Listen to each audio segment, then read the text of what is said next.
come here, I want to invite some people for lunch. Yeah.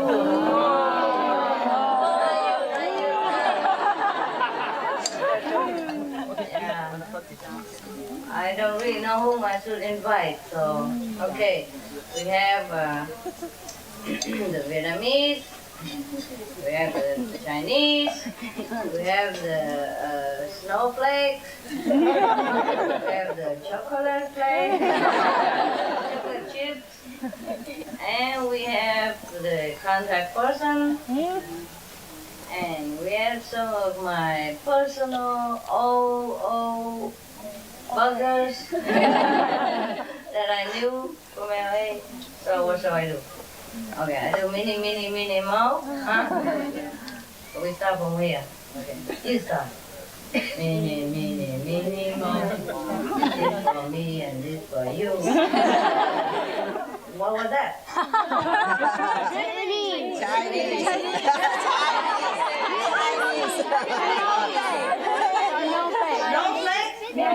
Vietnamese, Chinese snowflake. Thank you. You're very honest.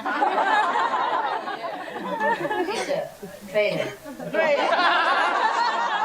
Are you Chinese or Vietnamese? Chinese. Oh, that's why. Honesty is a very good quality. Okay, so you can come also. Okay, I sit with you for a while and then I go and have lunch with the snowflake. Oh, the chocolate chip also is okay. They also, I mean, it's a chocolate coat only. Sometimes you make a sponge cake and inside is all white and blonde, but outside they put chocolate coating. Yeah. So maybe they can come along, huh? Okay? Chocolate coat. Oh my God. All right, now you know, huh? I'm very fair, huh? Yeah. Not like I love the Vietnamese better or anything. In fact, I don't love them at all. They look too much like me. And I see myself every day already. What more I want to see another? Yeah, and I don't even look half of that pretty. Yeah, except today. Yeah, when I come here, I feel like dressing up for you.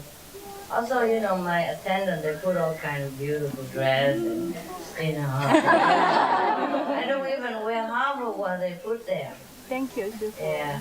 So it just feels like inviting, Just to be pretty for a change. You should see me when I'm at home. With my bird on one hand and the dog on the other hand and all kind of color on my body, Okay, huh?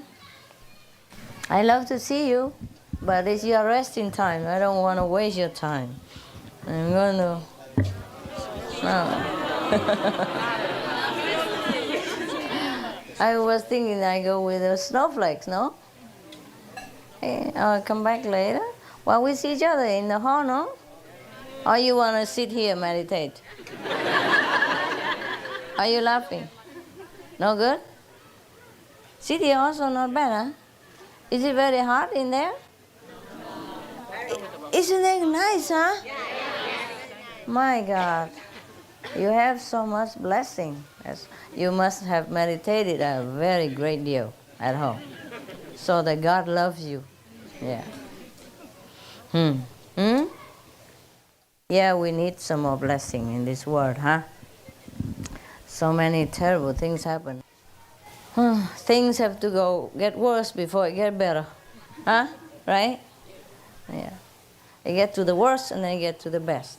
That's the Taoism philosophy. Okay, let's hope so, huh? Yeah. So who consider themselves snowflakes or chocolate flakes, raise their hand. So make sure they understand what I'm talking about. Huh? Yeah, okay. No, you're not snowflake. You are cornflake. You like me, you're cornflakes. Yeah, we have chocolate chips, we have snowflakes, and we... Actually, what do they call it? Snowflakes? Yeah, that's what they call themselves. Cream flakes, sugar flakes. Why sugar? Refined sugar. Huh? It sounds more appetizing because snowflake, we don't eat snow, right? chocolate sounds good, no? So, sugar, huh? Rock sugar.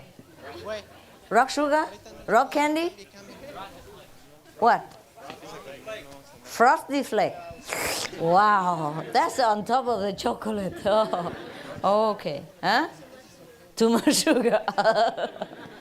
You're right. I can't afford it, huh? Never mind, I eat anything. All right, you know where my old house is? Well, over there. Well, if you don't know, it's bad for you.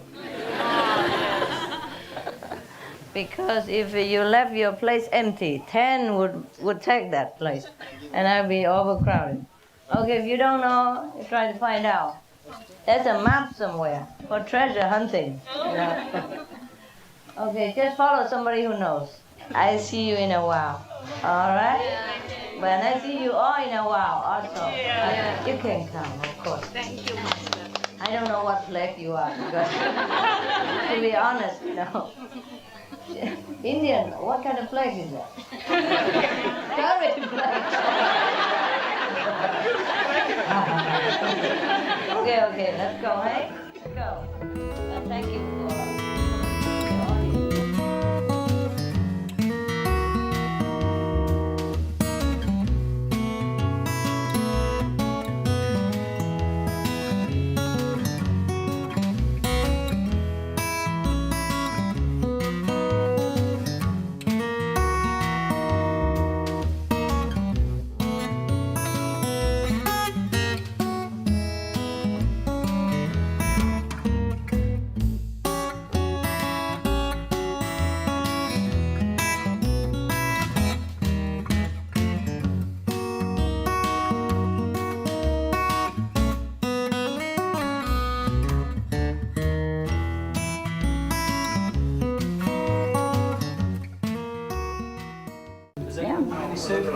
I would love soup. It's made of just some mushroom stuff. Mushroom and silk. Anybody else? Anybody else? I don't want to make you greedy. Just take the big bowl. That's all right. Take the whole thing. There was a two friends eating in the restaurant, and they were eating fish. So there were 4 of them, and the one just keep eating. It's 3 already. So the other guy just pushed the rest, and then he realized he ate too much, so he pushed the last fish to the friend and said, "Oh, I'm sorry, here, it's yours." He said, "No, you eat it to make them 2 pairs to accompany each other." Master, 2 months ago I was in Iran, Yeah. and I talked about not eating animals to everyone I know. Yeah. But they began to talk about Muhammad wanted to offer sheep. Yeah. I didn't know what to say. They cannot. I cannot reason more. But it's so unfortunately that I couldn't reason with so many people that I like to. I know you have to read the Quran first, and then understand under which situation the Prophet did that and why. Okay? It's like in the Bible. God demands his son. Yeah? He tests him. Say, "Give me your son." And he has the only one son. And God wants him to kill his son to prove his faith. I don't know what kind of God, but don't ask me, but it happened. And this Abraham, I forgot, Abraham, took his son and was crying while weeping, but he loved his God. So he said, whatever God said must be true, must be done. So he go and was almost kill his son. He tied his son up already, and then God said, no, I'm just joking. Well, I'm not surprised. Why? He has nothing else better to do as a God. So he say, there is a ram, I get caught in a bush there. You kill that ram for me, that's enough. But the ram is manifested by God anyway. It's not a real ram, or God can do everything, anything. Yeah? So there's no mystery about what the master does or not do. He has to do what he has to do. Sometimes it doesn't look conventional. Yeah. Sometimes it doesn't look like moral. But the master has to do what he has to do. Yeah. Sometimes to do that. Just like sometimes you remember. Okay. Imagine the police, huh? Or the chief, the sheriff, or the detective of the law, huh?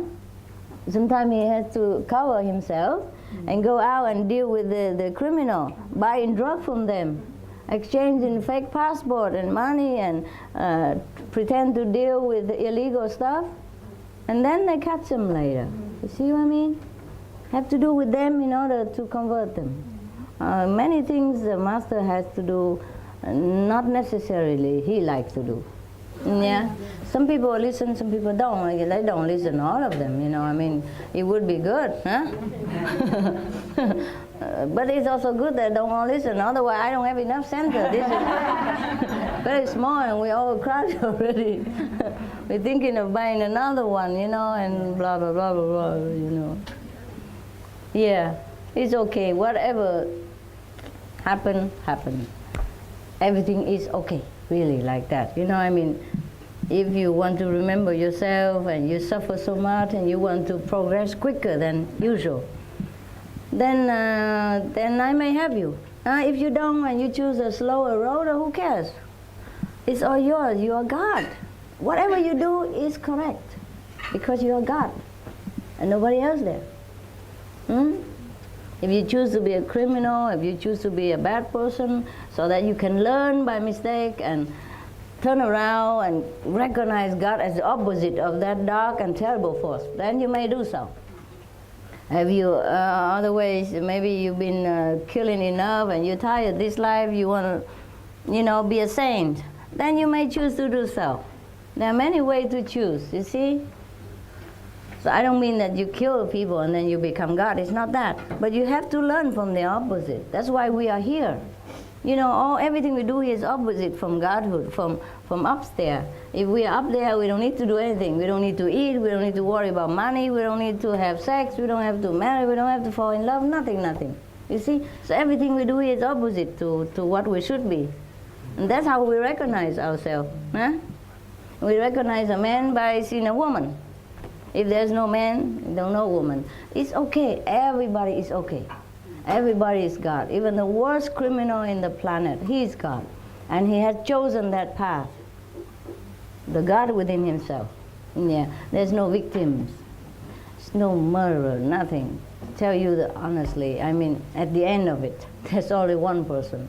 Only God. Did the victim choose to experience that? Yeah. Okay. They do, I bet you. They agree with each other. Like theater. This guy agreed to play the villain, the other guy play hero. They both just actors. Understand this? Yes. Yeah, before we came here, we agreed with each other, I'm going to play that part. And I help you to become a hero, so just kill me. Yeah. We choose to be initiated also, right? Yes, you did. How else can I do it? You are God. Can I force you? You are God. You must remember the one inside there. If we've chosen, how can you explain that some people don't stay in the path, they drop out? And they choose to drop out. Yeah, because maybe they came in, maybe their time has not come and some influenced them to come in. You know, some of our good weather forecaster disciples. You know, my master, my God, if you don't follow her, wow, I know, I don't know. What else is there for you? You know, sometimes they think bringing them here is good. No, they have to be ready.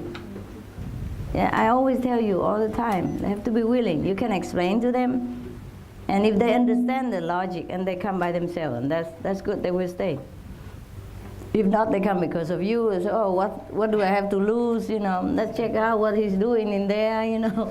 Because if I'm not initiated, I cannot come. Sometimes the mind tricks them, and that time has not come. And some people initiate only halfway, but their will is not strong. Of course, it's not like, okay, in heaven you promise to do something. When you come down here, the tests and trials make you do something else. So you have to overcome the mind. It's not that easy, like you choose to be initiated and then there's no temptation. Wonderful, everybody become Buddha in one day, you know. It's not that. You still have to fight for it. And some people lost the battle and they come back again. One more life is nothing for eternity, you understand? We always do it. Just like sometimes you play in the theater and you make something wrong, you say the wrong script, and the director said, "Boom, cut, do again." Okay?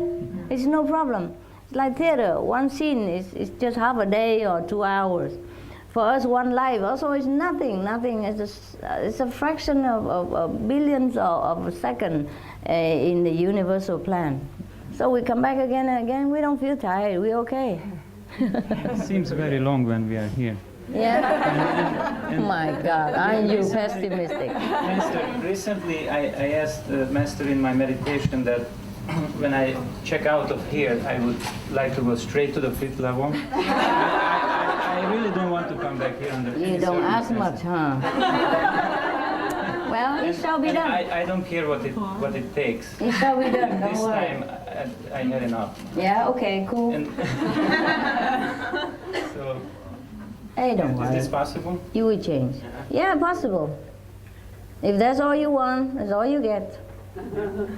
No problem. If you keep that idea in your mind all the time until the time you die, then you go there. Okay, now the next step would be that if I were to reach the 5th level even before I die, then I would be able to have Master better here. Oh, while sure, I'm sure. Here. Sure, but Is that possible? it could be possible too. But I don't know if it's possible with you. It depends on you, you know? Depends on how you I do come. anything. Anything. Nobody needs you to do anything. You have to control here. It's not that you need to do anything. It's not like you die 100 times and then, you know, and then you become Buddha. Or you offer anything, you become Buddha. It's not only that. It's just a determination of the soul inside, whether he wants it this life or not. You see what I mean? Yeah. Does he have to prepare that before he comes? How much spiritually you want to achieve? Oh, it depends. Yes, and yeah, many people, everybody wants to prepare for this. But when they come down, it's sway around a little bit. And then, because the Maya is there, the king of illusion is there waiting for you. Welcome home, baby. Let's see how strong you are. Come here. Here's a beautiful girl. Here's a president position. Here's a big company, big money. And then you work yourself to death. You serve the girl, and then you're so tired. Even if you want to go find Master, you don't know where. You lost the energy, and you're sick, and then you die. And then, okay, my God, my time run out. Oh, I know, next time, I try again. This time. Cut. The director says cut. Huh? What? The director cut, says yeah, cut. Next. But it doesn't matter, really, actually, it's like that. You're determined to find God anyway. Before we come down here, that's what we're going to do. You know, we want to know ourselves as God by being not God. You see, you want to find a mirror so you can see your face, although the mirror thing is illusion, but you need that. The one inside there is not you, but you need that to see yourself. You look into that and you recognize yourself. You understand? How else would you see yourself? Should I stand here and look at myself or stand where? You see, the mirror is illusion. The one you look inside is you, but yet it's not you. You see what I mean? So this world is full of God, but yet it's not the God. The God is inside looking at the God outside here. It's, never mind. It's a bad reflection of the real thing, right? Yeah, well, it's a good reflection. It's just, yeah, it's just that, you know, we look into the mirror and we get confused because this mirror of the Maya is different. It's a magic mirror in the wall, you know. It's not the mirror of the mirror, but the mirror of the mirror. Yeah. So we get all confused here, and we see all the things reflect together in the mirror too, and then we get, oh, what is that in there? What is that in there? What's in there? And you even forgot to look at your own picture. Yeah. The mirror is so big; it reflects everything in it, and you're lost in that illusion. You chase one thing after another. Oh my God, that look good, that look good, and you lost all in the mirror. Yeah, even when you know it's an illusion, you still go chasing. You forgot. You forgot. You know, the time it takes you to realize it's a mirror, it's maybe a fraction of a second. But the time we realize Buddhahood is a fraction of a second in the universal time. You understand? Yeah. I was just going to ask you, I still feel somewhat fearful myself that I will fall off of this path. And I don't know why I do, because I meditate, I come to retreats almost all the time. Yeah. I think I've only missed once since I was initiated. Yeah. Yet that fear is still there for me. It's good. Good that you fear. So you hang on tight, you know? I hang on tight. Yeah. I do meditate every day, and I watch your tapes, and I read only your books. That's good. And I still feel it. That's intensify your search. It's okay. It's okay. You just are too intense. You're just too sincere. You really want this. So you worry. Is there any bone there?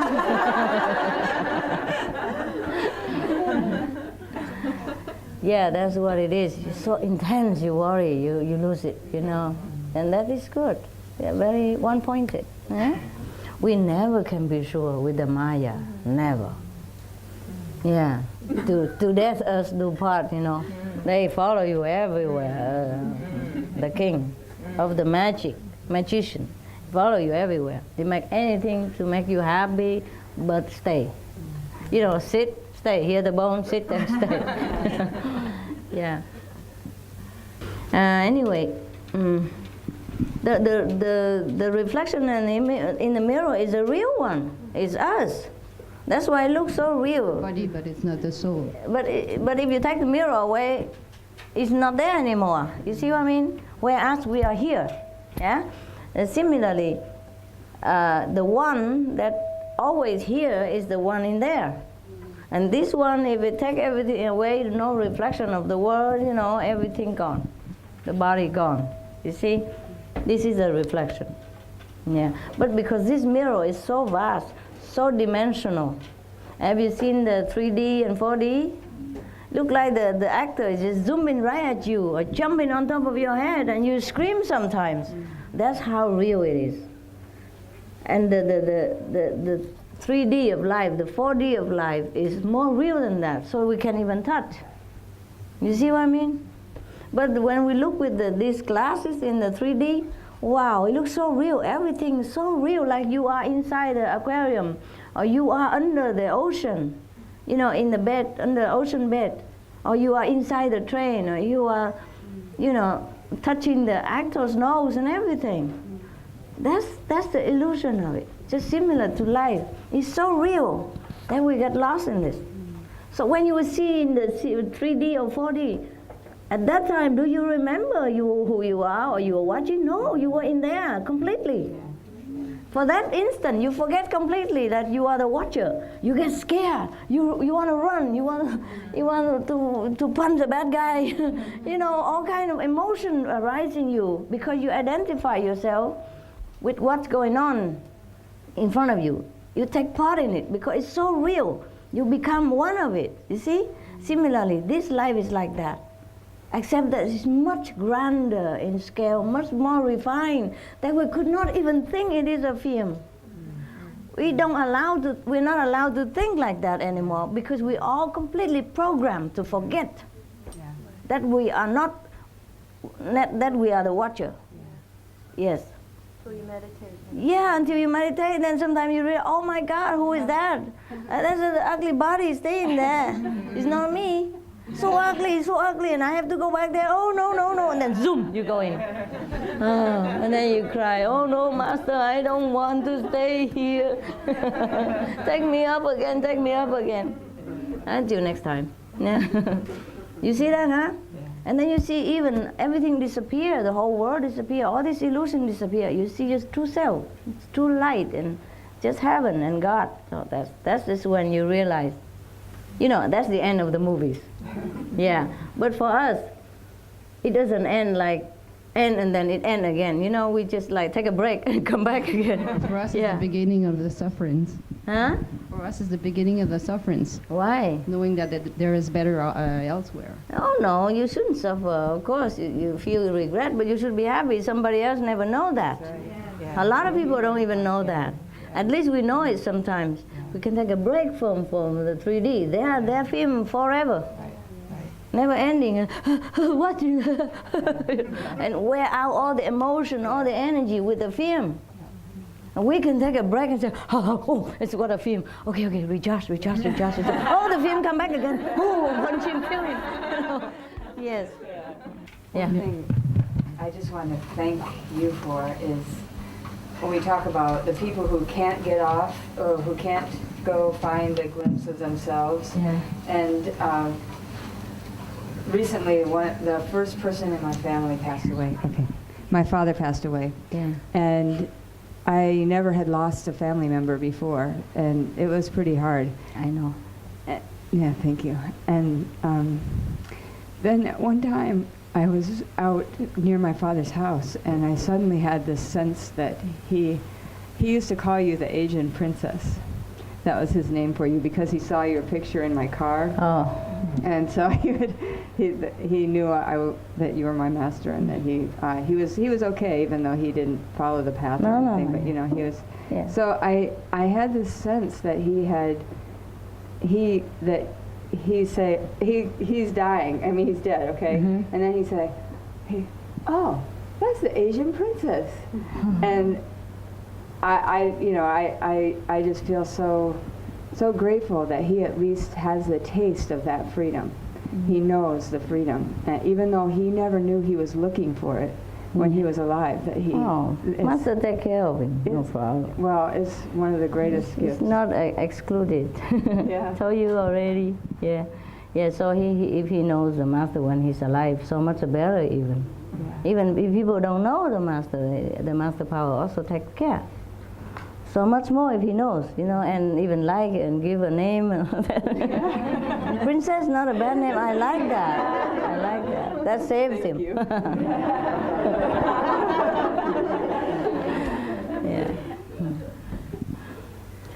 Wow. Okay, huh?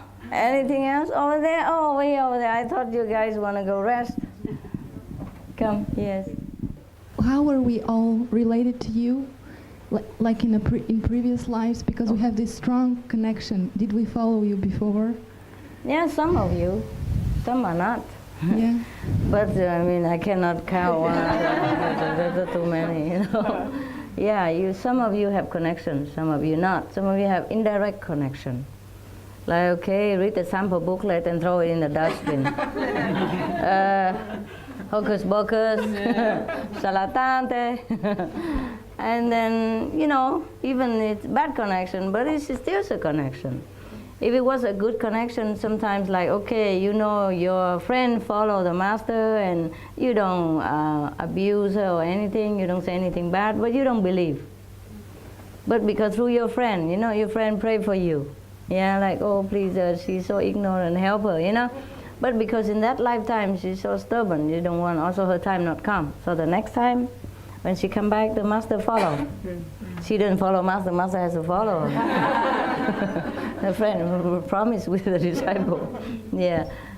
So if you had a good connection before, for example, like, okay, you don't believe in a master, but maybe you read a book and you think, oh, she's cute. Yeah, something like that. And or you wonder who that is, Or if the master is there and you give some water or something, yeah, and then the master will help you more. Yeah, it's easier. And the relationship is good. So when you're reborn again, because you might not want to go liberated at that lifetime. Not all of your relatives want to be liberated. If they want, the master immediately takes. There's no problem. But you cannot force a God to go up there against their will, because they're all God. You see what I mean? So anyway, because we look so many, but we just one God together. We just separated. It's like a hand with many fingers, but it's one hand. Anyway, so whatever disciple one is God's will is because of that. Because He's God too. But the mind interfere, you know. So sometimes you want to, but the mind tell you, oh no, eat meat, drink wine, it's good for you. A boyfriend don't like, and blah blah blah. But at least when the master, you see master, you give something, or you say hello, you know, respectfully. Then even though you don't want to go back to heaven this lifetime, you're too busy to enjoy your worldly heaven. But the master remember that. You see, next time that is a good karma that you have saw. And then so next life you come back, you met the master, you feel something familiar. And whatever she say, you believe, because you already had impression last life. And that's a good karma. Eh? Or maybe your relative or friend believe in a master. Yeah, but you don't want to, because your soul doesn't want to go yet. But then next time you're ready, see, and the master come and you believe right away. Yeah, because you already have good karma, good connection. But the bad karma are very difficult. Sometimes the master had to suffer in this life in order to save that person. Even bad connection, it is still a connection. Yeah. Any connections last forever. Yeah, any connection lasts until it's solved. Yeah, in a good way. Master, is liberation the same as God consciousness? Yeah, that means you're free from illusion, the thinking that you are this body and you are this and that. Mm-hmm. Yeah? And God consciousness starts at the 5th level, or? It started this level already. Yeah, but obscured by the mind. Yeah, I mean complete realization. Yeah, complete begin at 5th. But it's never complete. Yeah? You remind me of, remember when, Master, you said about the Buddha was a man, he's into numbers? You like question? Yeah. Master, can I ask a question? Sure. I don't pray a lot for myself. It's whenever life just happens and I meditate, and if it's positive, I take the positive, and if it's not, I meditate more. But I have a question about praying for others. Often when it's usually bad circumstances happening to people we love or people we don't know, and we say, oh, let's pray for them. Yeah. But so I sit down and I think, okay, pray for them, but then I think, but they're God and they chose this and they might learn something. Everything bad that ever perceived badness happened to me was a tremendous learning experience, and I changed and grew in so many ways, so I can't say it's bad. Yeah. And I think that might be for them too. So my question is, how can we use prayer to help people, and what does it sound like? If you feel like praying, then you just pray automatically. At that time you cannot help yourself, because you're praying not just for them, it's for yourself. You understand? So that you can bear that situation. Comfort yourself. Yeah. Because sometimes you see people suffer so much, you cannot do anything else but please do something. If it's your will, yeah? Or at least you pray for, please, whatever happened, let him benefit from that, so he can learn and know you better. But who cares? They all will know him at the end. That's what I said. I think to pray, then I think, but I just you have to meditate. No, you have to I don't know what to say, because I think, it's, and whatever's happening, they're going to know it's more on the path, more of it. So. Yeah, then it's okay. If you realize that, then you don't pray. But if you have to pray, you pray. Okay? If you don't want to, you don't pray. It depends on you. Okay. Yeah? If you think God takes care of everything anyway, then you don't have to pray. But your sympathy is already a prayer. You see what I mean? Okay, that's I do feel all of those feelings, but I'm not sure, like a request. I don't feel comfortable with that. You do wish somehow that this person don't suffer so much. That he doesn't have to go through this, but knowing that he has to. Yeah. You see, that's all. Now, sympathy is also a prayer, because at the moment you think of that person with love and sympathy, you transmit. Your goodwill, good thinking. And who is it? Is God in there? God look upon the suffering of his own and he feels sorry for himself. So maybe the best prayer is just love, love, love. Yeah. Okay. That's the prayer. Thank you, Miss. I heard you on a tape say, sometimes a great soul can separate into different souls, a great soul, Mm-hmm. and it's a little, and that you were collecting all the souls back to yourself. Yeah. Other than the difference between God is everything, Yeah. it could also be a great soul. And I just remembered that on the tapes because I felt so connected with Yes, you that yes. I thought maybe you were collecting all of your self onto yourself in some sort of way. What is Possible. it really? What is the clear? Like, can one great soul be so much and then collect it onto itself again? Is that separate from just God is just one great being of everyone? That's what I thought you were That's another saying. one. Yes, Yeah. yes. But it was so beautiful. I just wanted to know, is that true? Yeah, well, in a sense it is true, Yeah. because we are all but one. Right. Yeah. But we have to play different parts in order to make it whole. You know, the body needs the fingers and toes and eyes and nose. We cannot, the whole body cannot be just a big nose, for example. When they Yeah. see you, they feel like so at home, like coming Yes, back yes. to you. Like, Yes, that's maybe some so of them. close. Yeah, some of them has been a part of the great work. So which is like a group consciousness, you know, to work for the great cause, so they come back again to do the same thing, or to further evolutionize themselves by doing better thing. Yeah. 'Cause I feel so at home, and Yeah. it's like I just. Yeah, but after initiation, whoever comes for initiation, you know, they're sincere, they feel at home, because we all have the same goal and we're one. We become connected again because we have never been separated. It's So the what- illusion that you separate. Yeah. So if you connected, then you feel you are me, or at least a part of me. That's normal. Yeah.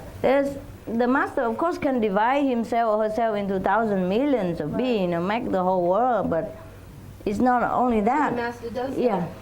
that. Also, yeah, sometimes master have to take some of his own, how to say, dividedness. Yes. Yeah, in order to help him with work. Yeah. So if you see whoever who work a lot and sincere and have good experience, then it must be one of the small part of the master. That's what I thought. Yeah. And if yes, go ahead. I just want to say thank you for helping in all the bad moments of my life. That's it. The bad I love moment you. or the best moment? And the bad moments and then the best That's a moments. good and moment. every Okay. moments. Thanks. Oh, you're welcome. Thank God. Yeah. Amen. Hi, Master. I've been here before in this place a couple times, and in Florida, etc., and in different retreats throughout the last few years. I didn't really want to come this weekend. Not inside, I wanted to come, of course, but because I'm trying to get out of financial debt, and it was expensive and only for a couple of days, I thought, you know, I'll just put this money towards my debt, and it will help me in the future. But no, I looked at your picture and I asked, you know, inside, and the response was, "Come, there's something waiting for you." So I thought, actually, I didn't think my mind really gave me a conflict. I didn't believe in myself or that feeling. Right. So I was under tremendous stress, basically, in conflict, just like 2 nights ago, over whether I should come or stay, you know, spend the money, etc. And of course I come. I always come anyways, no matter what, at the last second. But it seems like I can never get out of this financial debt, because I always, you know, I'm not blaming retreats or nothing like that, but it seems like I'll be close and I make all this money, and then all of a sudden a retreat comes and there goes $1,000. I'm like, oh my God, back to square one. And along the way also, I've been accumulating other debts as well. So things I find kind of necessary to be normal, to be a normal person living in society. Like you have to have, like, you know, a bicycle and a vehicle and stuff like that. I can live without one. But to be normal and to, you know, make everybody comfortable around you, you still need to have basic things, right? So I have to spend my money on these things as well. What's inside? Why does the retreat have to start when you're in financial problem, right? There was a question. I don't think so. Is it okay if, do I have to worry about my financial debt? Is it going to take care of itself, maybe? That's one question. Yeah, a lot of people have debt and they takes care of themselves. Either they declare blank, Maybe see, or they go to a retreat in a cell, you know. No worry, right? They go in there, the food and clothes, everything taken care of. the sister just said, like, just don't, basically quit worrying about it. Yeah. Well, try to do your best, though, to overcome it. And, well, if you really couldn't afford to go to retreat, then just skip one until you stabilize and then go next time. Right. The messenger said before Christmas I said, is it better to go to retreat or if you're in debt to pay off your debt? And he said, you better pay it because you don't want to owe money. Yeah. Just in case. But you owe a lot of money? I don't think so. I take care of that. Okay, since you risked your life to come here this time. But I do expect you to do the duty to yourself and to society. Spend only what you have, okay? Walk if you have to. Don't incur debt. That's what I do when I was younger. I don't have that much money either. You know, I just work anywhere, a small thing, you know, for the Red Cross or everything, but I don't overspend. I still don't right now. That's why we don't have another center. Because I don't want to beg. I don't want to mortgage, yeah? You don't feel like you own it, you know? Only when you pay cash, then you feel, oh, this is my center. If you pay mortgage, then the bank center. It's not my center, you know? So if I buy a car or a bicycle or whatever it is, I do according to the budget. If I have only $500, then I don't spend $600. Even now, yeah. So just try to, and if you don't have it, then don't spend, huh? I think.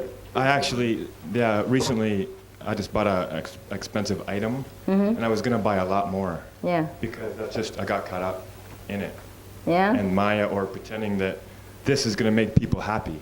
In my life and myself, or more comfortable. Yeah, I understand. But thank God, other initiates I found three or four, and each one gave me the exact same advice that like you what? just basically gave. Like, just spend within reason. Yeah. Secondhand, you know, whatever you can afford. You don't have to go into debt. And all that. No need to worry who looking at you and think what. You I got a big problem with that. Always in my daily life and stuff about worrying about how people look at me and treat me and stuff. I know. Then you're very far behind your spiritual deadline. I know. You have a lot of debt in spiritual field, honey. Don't let money overrule you. Don't let anything overrule you because you be slave. You have to be the master. Yeah. Okay, so this will serve you as a lesson. And I pay the fee for it. No. I pay the fee for your lesson. For you, because you are my kid. Okay? Don't worry. You will repay me in some other means. No, in other way. That's not just money. You know, he repay me in his love, his kindness, and his diligent society, and his change of way of living, and his change of way of thinking, and the elevation of his spiritual practice. So this is the way you repay me. Yeah, so there's no need to worry about that. Just a few pieces of money, of paper. Okay. That's the fee for your intuition. For your tuition. Huh? Tuition. Yeah, for your lesson. Yeah.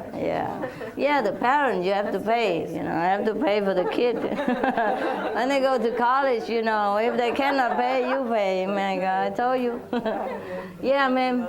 Master, when I meditate, I am in lot of pain in my body. Yeah. So I cannot concentrate. Oh, I'm sorry about that. What kind of pain you have? Did you go to doctor? Yes, but the doctor now check me whole thing. They say you have only anxiety. Possibly, yes. It is possible, very much. That work out in your body, you know. So what worries you? You have to find the cause. I don't know. I'm very depressed because I feel I'm meditating, but I'm not meditating. It's okay. I'm just sitting. My God, that's good enough already. Yeah. Other people go out shopping and spend money on diamonds, and you spend your time on God. in your condition and in your suffering like that, you still sit there. It's very good already. Sometimes I feel I'm taking pain off my friends and relatives and everybody. Also, yes. That's possible. That's the price we pay for being a wife. Because a wife means you have a husband. And a husband means you have a parents, father-in-law and kids. And, you know, the kids have friends. And the husband have parents and a sister, brother, blah, blah, blah, blah, blah. Now my mother is old. She's 86. Mm-hmm. My father passed away. Now she has become insane. Oh my God. And she also irritates me a lot. Whenever I go to see her, I go her every alternate day to see her, to give her a company. Do you have to stay a very long time? No. I don't stay very long because when she irritates me, I cannot sit there. Every 2 minutes she repeats the things. Of course, never mind. It's just like you don't hear it. Why you have to react to an insane woman? If the dog bark at you, you bark at them too. Okay? She cannot understand. So be compassionate. Be happy that you are not her. That I feel inside myself. At least I have a master, I'm meditating. You don't listen. Okay, you just plug your ears when you go there. Buy some earplugs. And recite the 5 names while she talks. Oh, why the Walkman, you know, put the thing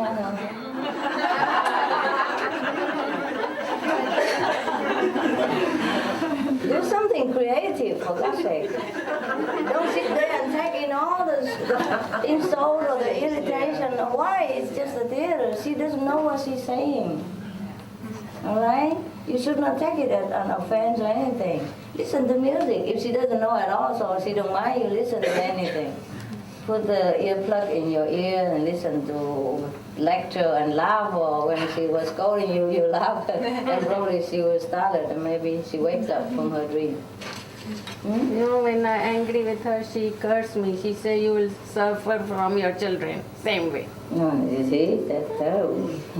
So you better not listen, and so you don't react, okay? Can you not react?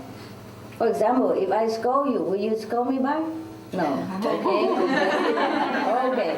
So you treat her like your master. Because she's teaching you something also, you know?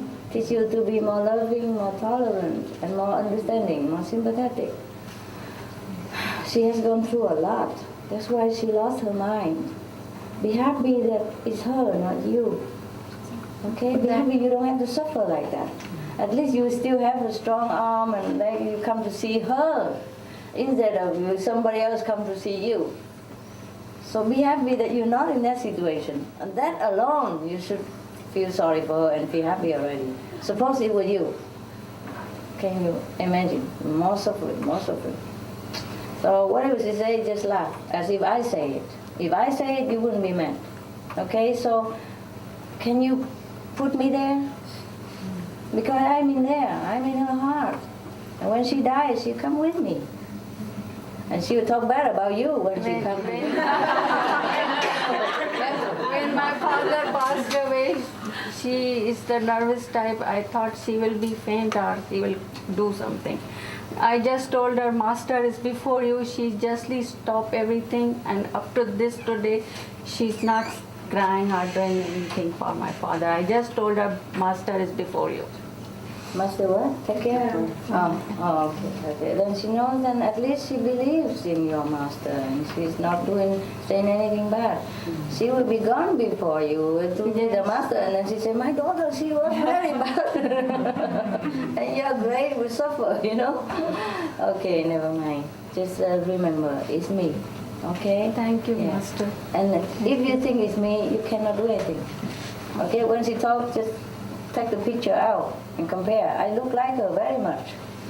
Yeah, you will see.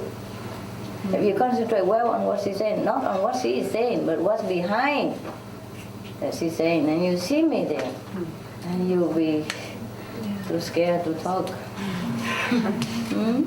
Just remember, always, I'm there, okay? Thank you, Master. Yeah, you're welcome. You have to help her, you know. She doesn't live long anymore. You'll be sorry when she's gone. That is the thing I feel bad inside. Yeah. Like now any moment she can go. Yes, and if she is angry with me, it's not good. Yeah, I know. That's why. So just laugh at it like theater, you know.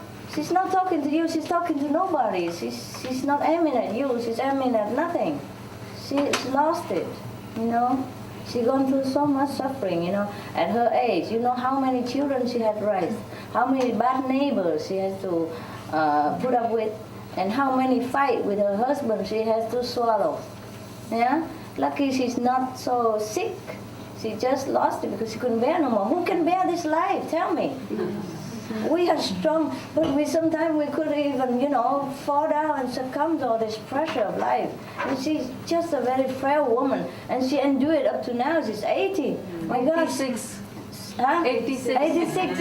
How many years? 8 decades that she has to put up with this kind of life that we have. And she didn't even have a master. Okay?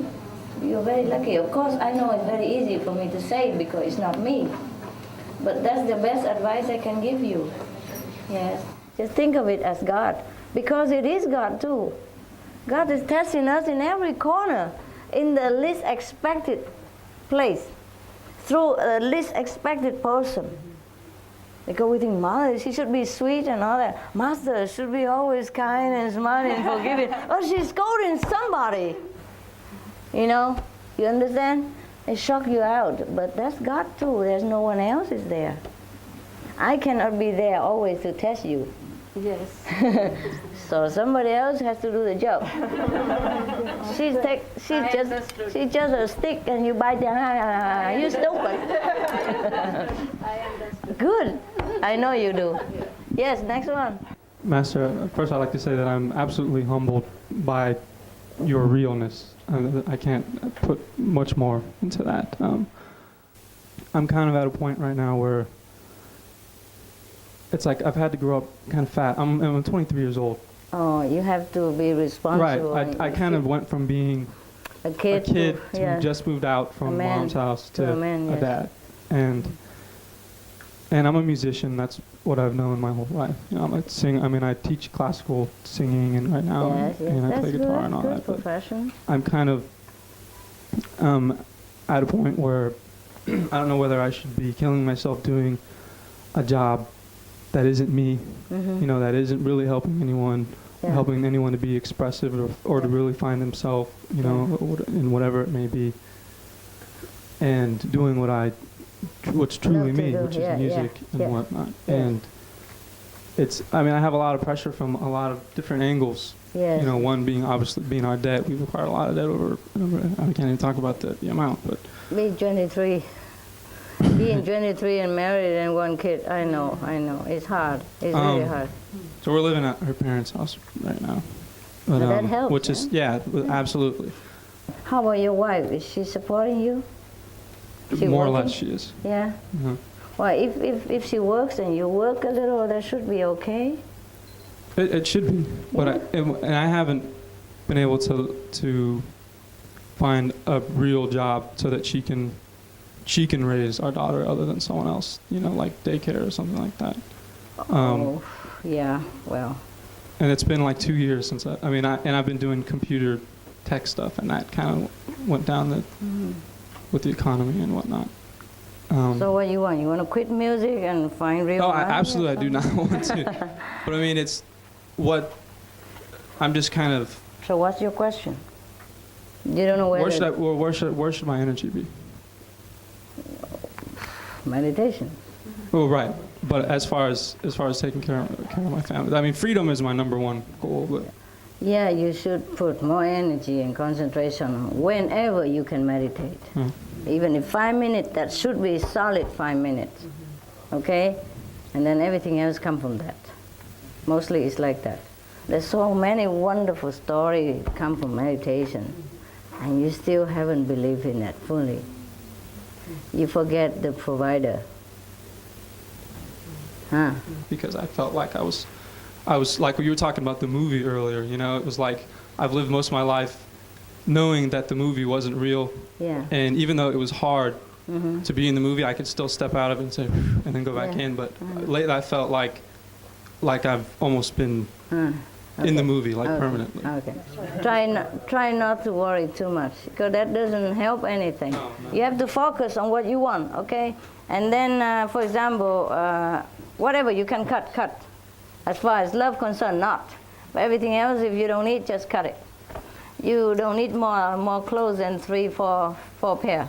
One wash, one wear, one in case the wear is worn, and another one is for a special occasion. That's it. Same with your wife, simple, okay?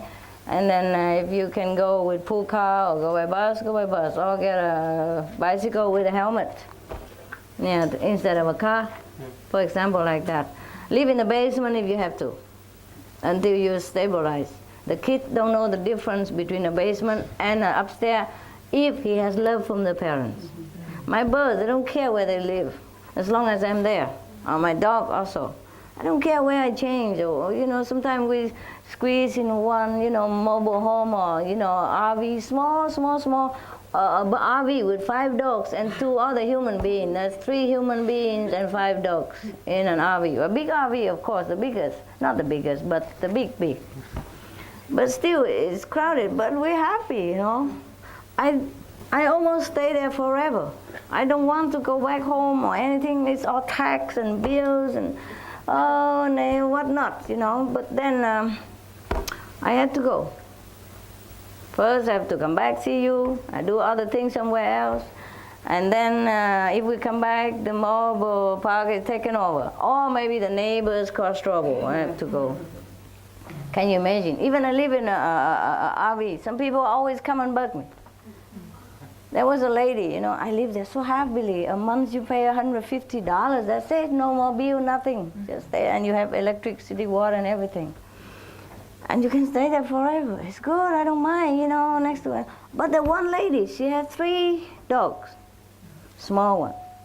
And she always take them to go do poo-poo right in front of my house. She knew I have dog, and my attendant told her, don't go near here, it's so small. We have a Rottweiler here, and he could hurt you. And she knows that. She come and tell her dog, oh, you don't go there, he could kill you. But then she stand there. And then my attendant says, you have to push leash on your dog so he don't run all over. You know, might bump into my dog, you know, because my dog have to come out sometimes. And they're so strong, they might hurt you. Yeah, but I don't know where my leash is. And my attendant says, there in your pocket. I said, oh, yeah, it is my leash here. And I said, come out here, come. Please come here. I leave the dog there like forever. And my attendant have to chase the dog for her, and she loves that. She come back again every day 3, 4 times. Just stay right in front of my door, nowhere else. And come here, dog, don't go there, he kill you. That big dog, he kill you. And hiding the leash in the pocket. Every day she change a different dog. Oh, it's a bad dog today. Why you run over there? And my attendant said, if you just walk back over there, and she'll follow you. Dog will go, will follow master. No, I have to take her first. Come here, baby. And when I come out, it's pool and pee everywhere, and we have to take it. And sometimes we don't see it at night, you know, I step it on it. Thank you very much. And then, our dogs are vegetarian, their dogs are not, and oh my God, all kind of color, and yesterday ham and and today chicken, everything is there, and fish and whatever. I can smell it all, but right in front of my RV, always, every day, no matter what we say. We're nice to her, no good. We're firm to her, no good. She just does what she does. So we just can't even stay, you know, even that, because she keeps coming forever. Just to do the same theater every day. We love her dogs and we love her, but we don't love the step, you know, the step on stuff. It's so funny. Something like that, for example, you know. Yeah, all the neighbors come, just stay in front of my house, you know, and then with the music, you don't hear nothing. And you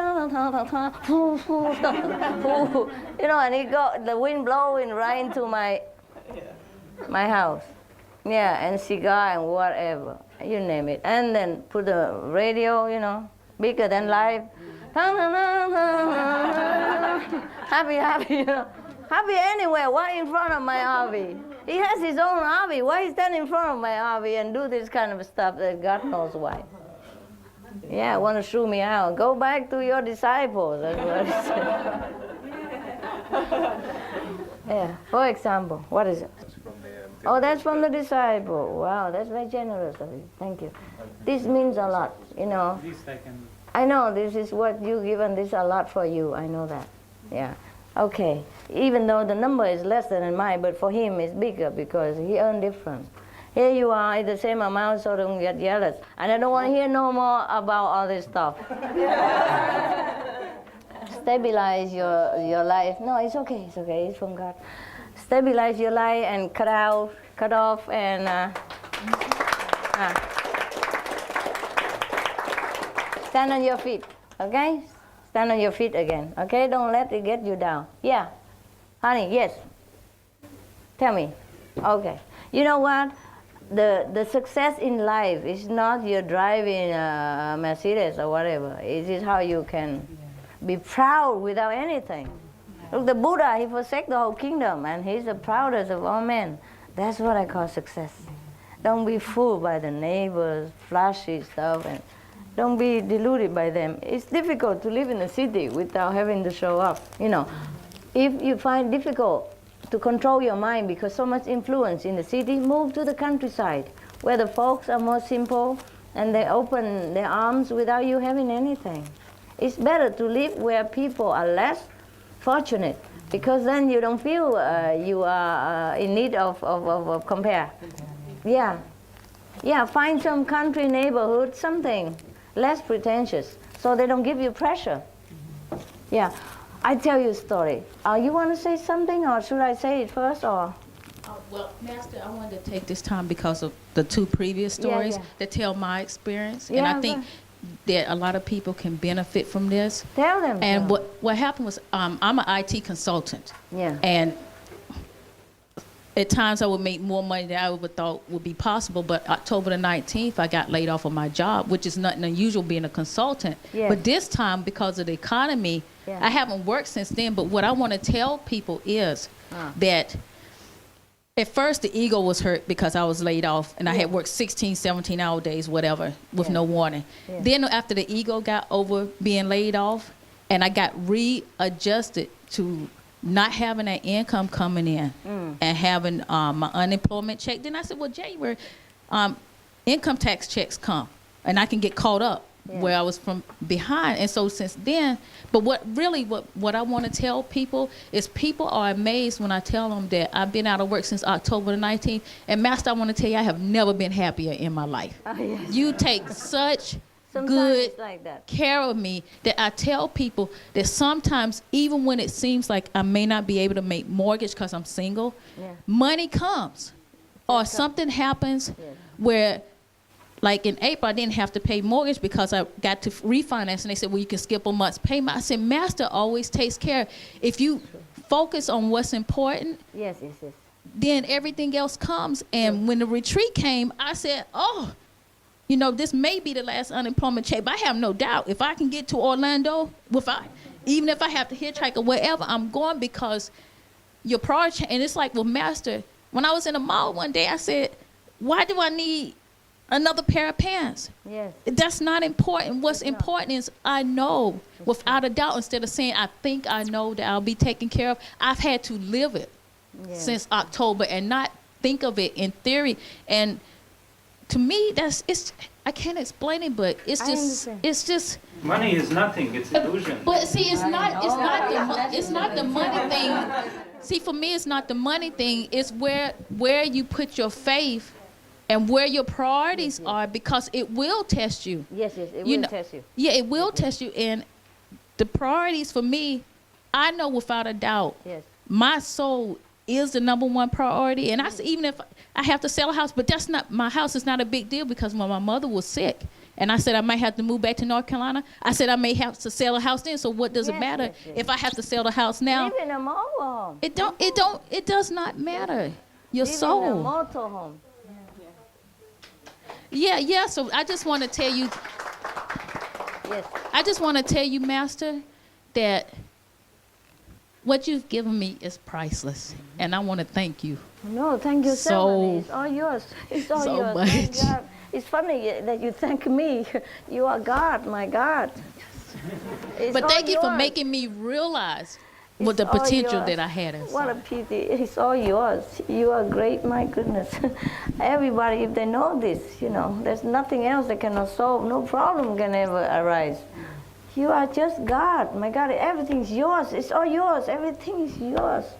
I don't do anything. All I do is just take it for myself, and you take it for yourself. Everybody, the whole big treasure. Everybody come and say, come here, everything is here. Just like the table, we come here, everybody eat, And you keep thanking me. I have no credit, really. It's all yours. My goodness, you don't know how great you are. Otherwise, you're not talking like this. You realize just a little bit only. Otherwise, you wouldn't even thank me, because you know who you are. You know who I am and what I'm doing. But anyway, to go back to reality, money is an illusion. But when you have a kid and a 23 years old and you don't have a house, it's this big deal. And it can blind you so much that you so have difficult to concentrate on God. So let's go back to reality. There are books out there that show you how to spend $300 per month only on a couple and 3 growing kids from 5 to 11. $300 per month. The kids go to school and everything. So just spend within budget. There are books. There is a family. There was a famous, a bestseller. I don't remember who it is, but it was on a newspaper somewhere. But you go in the bookshop and you probably ask something like that. How to economize, how to live on a small budget, thing like that, and learn from that experience. Yeah? I live in $300 US. I live. But in Hong Kong, right? Yeah, Hong Kong 3,000. Oh, Hong Kong also expensive. I live. And you're $300 by yourself? 3,000 Hong Kong dollars. And how much is that US? Maybe 300. Yeah? Little more. Yeah. 300. Yeah. That's all you need really. If you're not doing the job that I do, well, if you don't have to, if you cannot afford retreat, don't go. Huh? I'm not mad, or God is not mad at you. You do what you can, okay? Take care of yourself. Okay? Yeah. Mm-hmm. Yes. I am not happy if you incur debt and suffering for yourself and family because you want to go to retreat. If you can, go. If you don't have enough talent to manage your life, and don't do it, okay? Yes, what? But it's for 23 years old, I'm not scolding you. I probably was off, but I never was in debt at 23. Yeah, never. Because I just spend what I have. I do any job. I work even in the hotel, and I work cleaning the dishes, and so I pay my bill. Somehow I manage, I don't know why. Yes, sir, go ahead. Hi, Master. I've got a few questions, actually quite a lot, but... I know. Okay, number one. Yeah. I got married when I was 19. Yes. And I lived on student income, which is like unemployment. Understand. For, I think, from 1986 to 1995. Wow. I did a degree. I did a master's degree. I lived in London. Student. Yeah. Oh. I had 2 children at that time. So you can maybe show him how. Yeah. We can learn from each other, You have to know where to shop, what to buy. You never buy anything new. No. You look in the shop and you buy second-hand, everything second-hand. Yeah, and you go home, you wash in bleach water or boil water and disinfect it and hang in the sun for 3 days and then you wear. And the master takes care of you like this, because what happens is when you go to the shopping, you see something is half price, the fruit is half price, the box is bent, you get it cheap. All the time something happens to you. Oh, you will just fall into that. Yeah, really. Yeah. Evening time they give you half price, bread and everything. Yeah, they just help you. I know. Half price. After 5 o'clock, half price. Yes. It's not only that, but you don't even have to buy. There are sometimes people just throw clothes on somewhere, you know, and that is there's a book, you know. They get their clothes second hand, of course, or you know, from the where people throw away. They don't wear. Sometimes they throw it on in front of the door. But a lot of good clothes and big bed and you know, table, everything. They just took them home and wash it and then use it. And even the toilet paper, they press it flat so that the kid don't go boo and the whole toilet paper come out. It lasts longer, they told me. Things like that, yeah. But the kids and everybody look so neat and tidy, not like they're starving or anything. And she go like buy seasonal, food or thing, and she go home cook and preserve it, and then eat it when eat it slowly, fruit or vegetable, whatever, yeah. But of course it takes longer, and she doesn't work. He doesn't work either, and they both eat and drink and have all kind of clothes they want. And I tell you what, honestly, for my own story, it's not trying to make you feel bad or anything. Because we are brothers and sisters, there's nothing we be ashamed of. You know, sometimes you'll be in bad luck. You know, it happens. Yeah. So we should help each other. It's okay. Yeah. Don't feel bad because you will repay us or society in a different way later. Or who knows? Maybe you become a millionaire and maybe we can have another center from you. You may be a musician, famous. Who knows? Huh? Look at Madonna, whoever. They were nobody before, no? Yeah? Everybody start from nobody. Yeah. I think the most important thing is you got to love your kids and spend time with them. That's the most important thing. Yeah, they're happy even if they have only 2 pairs. Yeah, because we had almost no money, but we ate and had clothes and go in the park every day and I play with them. Yeah. And they're really happy and beautiful children. Now look around some other families around near me, relative. They have everything new, but sometimes not the warm relationship is not there. True. So I realized the most precious thing is spending the time with the kids and be happy. You should be lucky if you have some little income enough so you can practice. Because the more you work, the less time you have for your kid and your own. I got initiated. And the children might go drug and all that stuff because being neglected. Yeah, that does happen a lot. Actually, one of my other questions I need to ask you about how to look after the kids when they're growing a little bit older. Yeah. But anyway, what happened in 1995, I got initiated. And before I got initiated, I always applied for a job, but I never got the job. And then 2 months before I got initiated, I learned about you. An agent put me forward for this job. And what happened was, I just for a joke said, yeah, okay, put me forward. And I got that job. And after 2 months of working with that job, I paid every debt that I ever had. And when I came to see you in Wembley, that was with my own money I made with my own hand for the first time in my life. And also, I paid back I borrowed some money from my parents. Pay everything back. Because my wife gave me a lot of trouble because she wanted to go and see her parents in Pakistan. And because I wasn't working for that last year, she really gave me hell. And it's good, it helped me a lot because it motivated me to work. And when I worked, I felt brilliant. I felt really worthwhile. My sense of self-esteem was there, which is very important to a man. I don't know. No, he is working, but he wants to work in his musical I know. field. I was designing some computer games that I was going to sell. Wow. And then as soon as what happened is I got a job as a programmer, which is all boring work, but it pays bills. Yeah. And and then after a while, you don't care really what you do. The most important thing is you take the opportunity. Any opportunity that presents itself, you take it. It's true, because that means God wants you to do it. Yeah. That way. Then later, you always get more and more choice as you you go along. Yeah, I also wanted to be a musician so badly. I hid everywhere and tried to learn with my cousin, so I can do a few notes, because I learned by myself. But hiding from my father. Because in our country, musicians, singers, especially women, are almost like low class. Yeah. Like no education, looked like a beggar, or kind of prostitute, kind of thing like that. Anyway, not respectful. Sure. So he never wanted me to learn anything. But I love singing and I love to be a musician. But I could not have it. So I listened to my parents and do something else. And I have lost my opportunity to be a musician or a singer, whatever that was, that my dream was. But I still feel like I could have been a better singer. I would have still loved it. But it doesn't matter anymore. Look, I become something else. It's even greater than a musician. Yeah. Yeah? And I teach everybody different music. He's a real musician also. Yes. No. Yeah.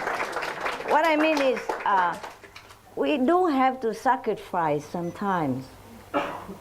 Something, right? For somebody else. Yeah, for somebody else. For your wife or for your children. Yeah, also do something else. Or maybe God wants us to do something else. Yeah. There is one sage in India. He says something like, "Don't do what you want, and then you may do what you like." Yeah.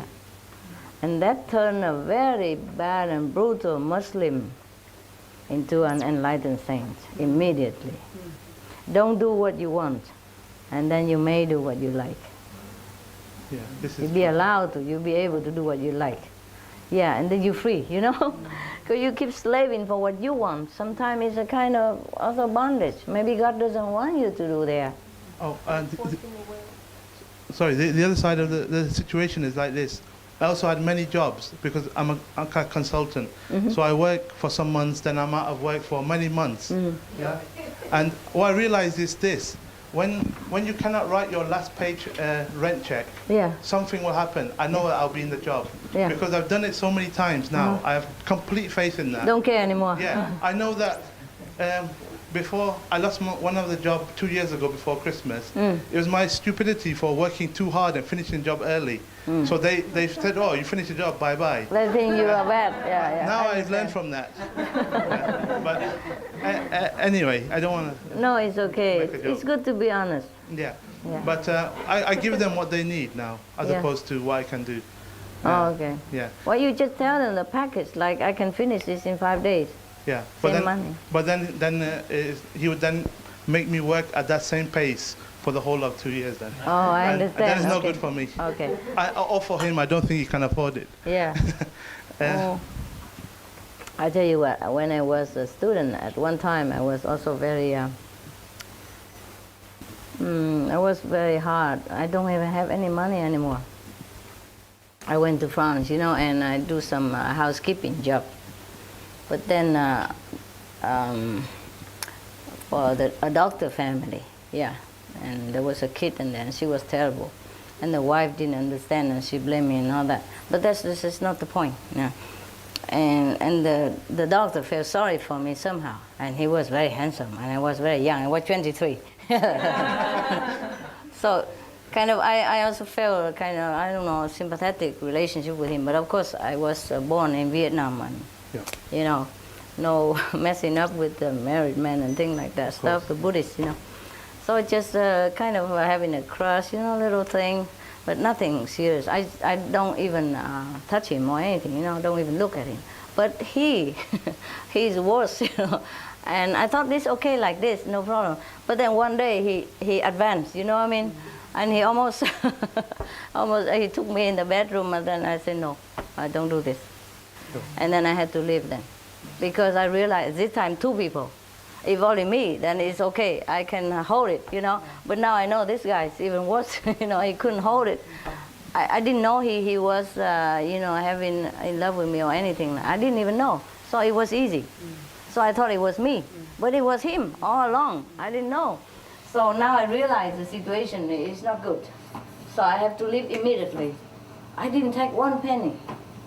I was too proud to ask. You know, also I love the guy, you know, and I don't feel like asking money like that. So I just left. I don't have more than a few francs in my pocket, which I have to save for bus. And then one day I don't even have money to go for bus, and it just happened too sudden. You understand? I wasn't prepared for it. I was just cooking, and he come and sweep me literally off my feet. So quick, I don't know what to do.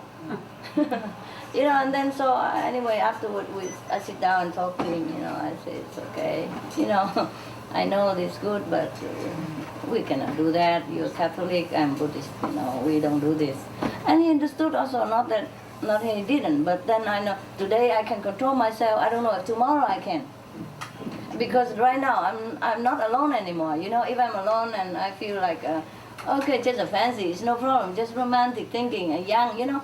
But now he really advanced, you know, also physically, and I was scared. You know, I say, if I stay here longer, I'm going to break up his family without even wanting to. And what am I going to do? Send his kid somewhere, or let his kid live with his mother, and then he divorce and come live with me? Do I want that kind of picture? Do I want that change in my life? No, of course not.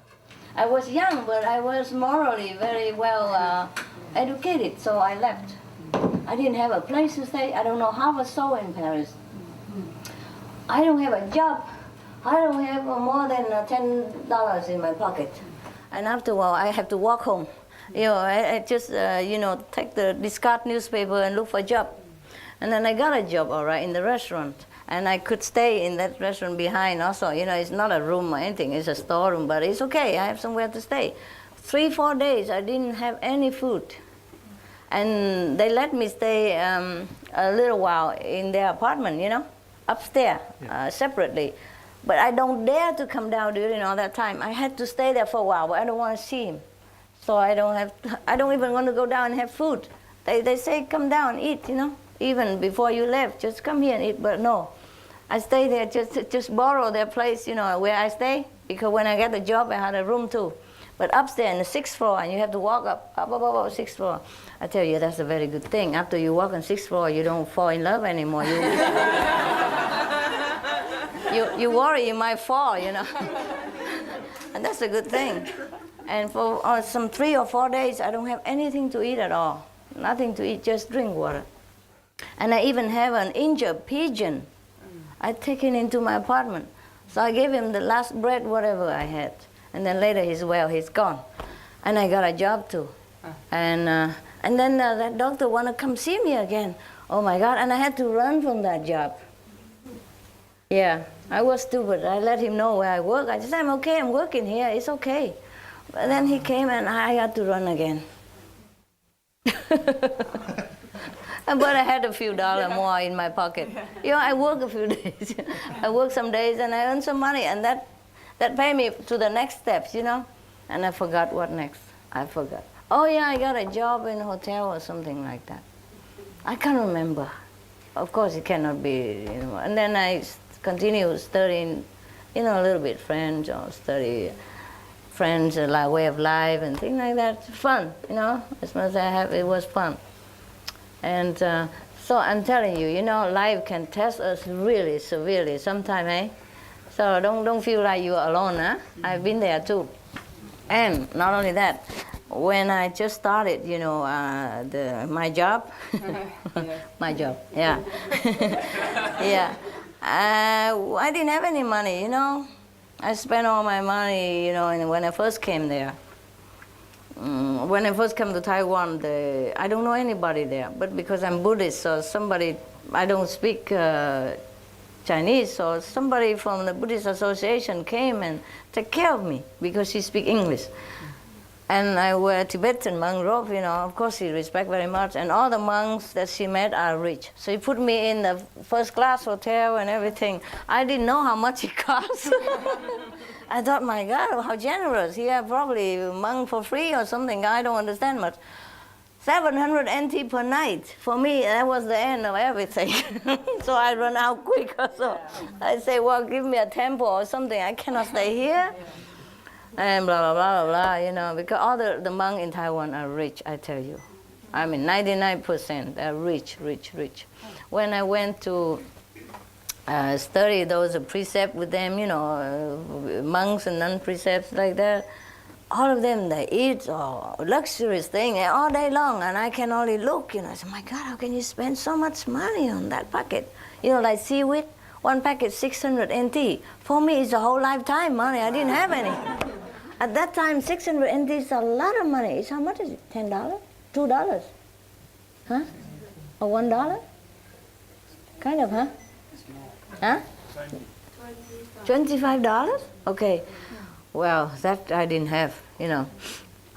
But somehow, you know, somebody would, you know, somehow it works out well. And then I work in the temple or something, and then I would have some pocket money. Yeah, fine. It's not much, but that's it. You couldn't even buy fancy chocolate. You can buy those plain for cooking chocolate.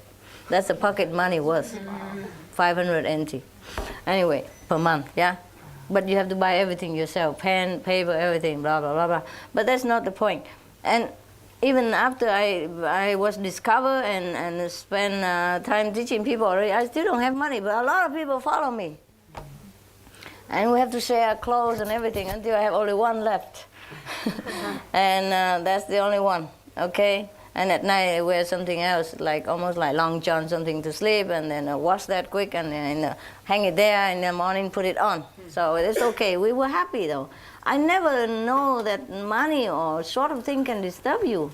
I never know that. But of course it's different when you have family, you know, and you have fancy neighbors. Yeah, that's the thing you should not have.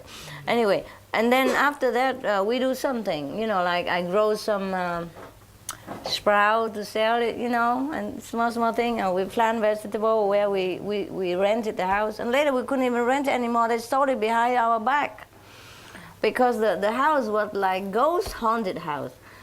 The grass grow that high all over on the driveway, up into all the rooms, and all kind of snakes running all over.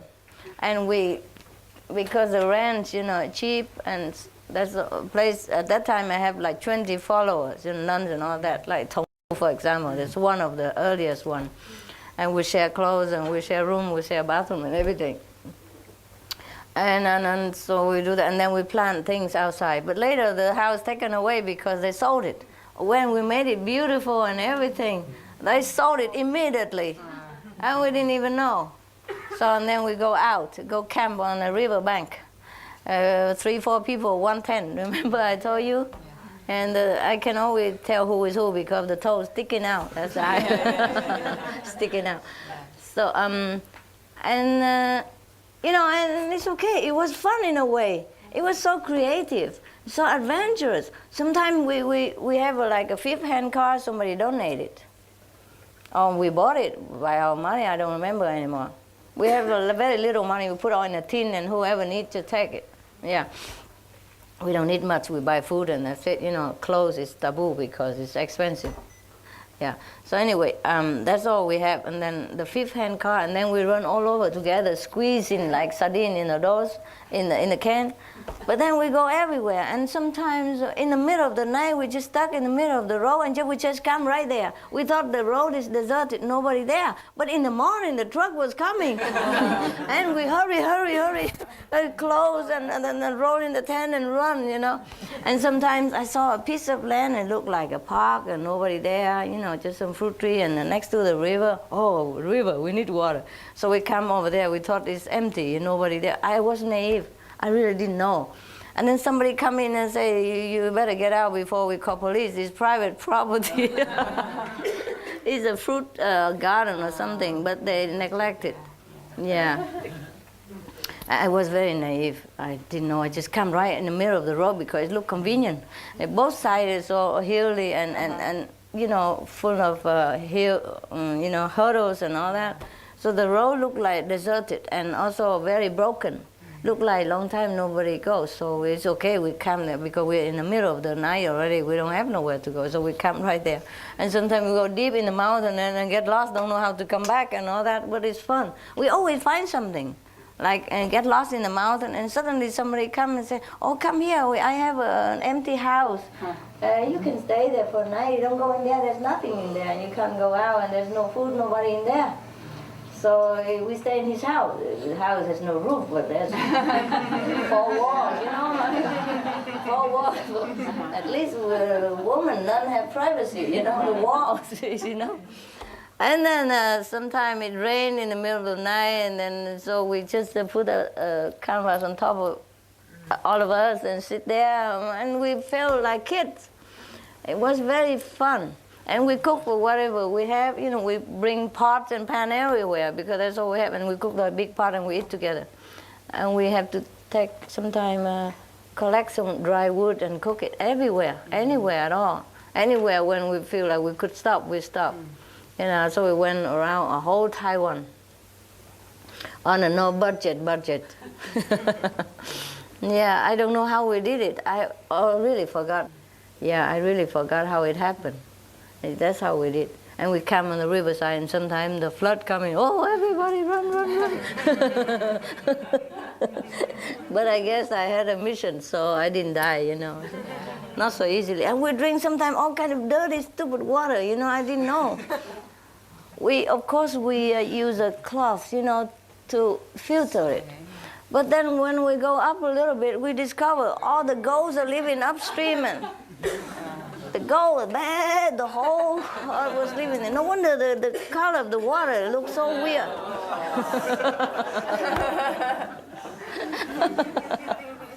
Yeah. But we live it.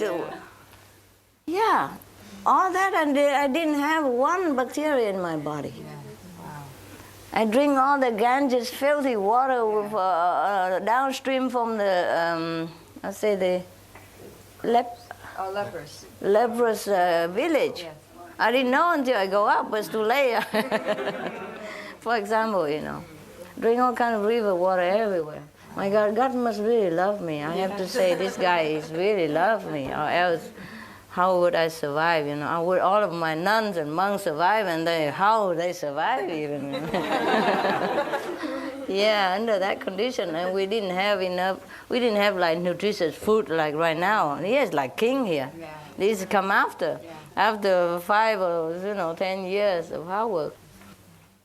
And before that, because I didn't need to, I didn't do much, you know, just go lecture under that situation. We go around lecture and come everywhere. And didn't even take donation. So stubborn. Yeah. Yeah, but if I wanted to, you know, I could have had a better car, or, you know, at least they would donate any time. At least a better second-hand car, not the 5th-hand or 10th-hand car. And go sleep any time. You know, we just go 5 minutes and he wants to sleep on the street, and that's it. There's nothing we can do about it. We push, we kick, and we harass, and he just stay there and sleep. And then we have to run because we're late for lecture, and we hike or whatever, and he's still sleeping on the road. And then come back tomorrow, you know, some mechanic just appear from nowhere, you know, and come and fix it for us. Thing like that, yeah. But I have never wanted anything better than what I already have. And that's the beauty of life. You know, if you are content with what you have, that's the biggest blessing from God. Yeah.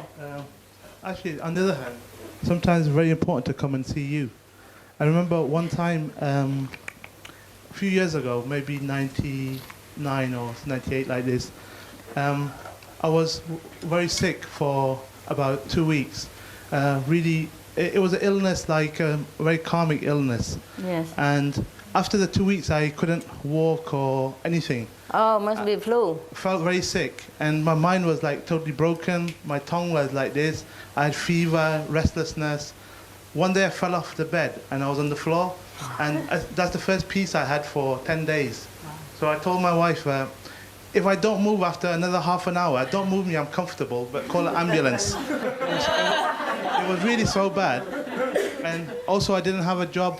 At that time I lost a job and was out of job for about 4 months. So the unemployment people wouldn't give me money because the way I was paid before. So I had nothing. I tried to get a job anywhere, but I couldn't get it. Yeah. But anyway, what happened is, when I was just getting better, the week after the illness, I got an email from one of the brothers in Oxford Centre. Yeah. He said there's a retreat or 2-day thing in, I can't remember where it was now, but I think either you were there or I don't think even you weren't there.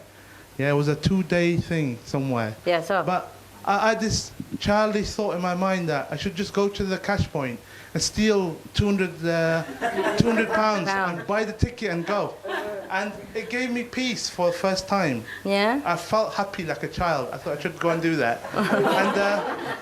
And that's the first time I felt happy for, like, it was, and I think I needed that. So that's what I did. I was in debt nearly to the limit. So I went and took that money. You stole it? No. Well, no. It's not. Oh, the limit. Okay. Yeah, I can take some money back. I was thinking he went and stole it. And that's why he was so happy. Okay, so what happened? Okay, you did it. No, I did it. And when Took the last money. Yeah, because I knew it was going to be okay. Yeah. Then when I went to that place, yes. It was a jewelry exhibition, I remember. Oh, then it's and in Paris. I was looking at all the jewelry, the rings. Yeah. And I never wanted a ring before. I think, how can I possibly afford such an expensive thing? Yeah. And then I thought, if I should see which one I would buy if I was going to choose it. Mm-hmm. And then I tried them on, and then I ordered the ring. Mm-hmm. And then you see, there are people worse than you. What? He gave you advice, but it's worse. Okay, you ordered the ring with no money, with credit even. It was the worst situation financially of my life that time. Yeah. But when I went back, I got a job, my health was back, I paid all the debts off, I had the ring, came about 1 year later, wow. Everything was done. So it just depends in your heart what you really need at that time. Yeah. And sometimes it looks like it's bad, but you shouldn't worry too much about the numbers or anything like that. Yeah. You should try to live not in debt. It feels good. Probably for the first time, I'm not in debt now. Uh-huh. I've always been in debt for many years, even though I make good money. I understand. But sometimes you need that. Yeah, I don't know. It's very important to come to practice sometimes. Yeah. And even it happens at your worst time, you must find that money from somewhere, or the opportunity will come. Yeah. But then when I went back to England, I got a tax rebate or something, or they accidentally sent me a rebate that I wasn't due for. And my accountant said, "What do you want to do with the money? Shall I return it?" I said, "I tell you what, give it to me now. I'll use it, and then later I'll pay them back when they ask for it." Borrow is okay. Borrow is okay. Because I thought God has done this to help me. Yes. And I should. Why buy the book and be silly like no, this? you can return it later. It's all right. Of course, Borrow is okay. I did do that. Yeah. Not like you want to steal anything. It's delivered to your hand. Of course. You borrow it with the intention to repay later, and it's all right. Yeah, I knew everything would be okay in time. Yeah, good. Good that you have faith. Yeah. I really got faith now. Yeah. Because I've lost my job and got jobs so many times. Yeah. And I realized it's all to do with your need. And the last job I got, we had kind of a recession about 2 years ago in England in the IT market. Yeah. And I lost my job at the worst time, and for 4 months I didn't have work. And one day I went home after lots of interviews. I had lots of interviews, then I started having some offers. And I wrote the rent check. And as soon as I tore it from the paper, I knew that this was the last money. And as soon as that happened, within a few minutes I got a phone call from an interview that I went on the Friday. And they said, if you want the job, you can come on Monday and start. So it all, everything works itself out financially anyway. Yeah. So really nothing to worry about. Yeah, you should meditate well also.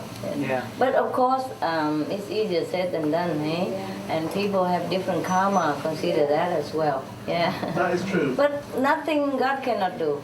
That is true, yeah. Yes, the Lila. Yeah. I just want to say, Master, we are very blessed. This is such an honor to be here, and I love Florida. It's so beautiful. I've never been here before, and it was just lovely. It's really nice. But I could also tell the brothers and sisters about all my miracles I have witnessed along my path and along my journey through going through this life. But since I've met you, just have faith, and you will grow stronger and stronger. I have been battered, bruised, mentally, physically. The more Maya's attacked me, the stronger I have become. The more I've turned inwards and found the strength within me.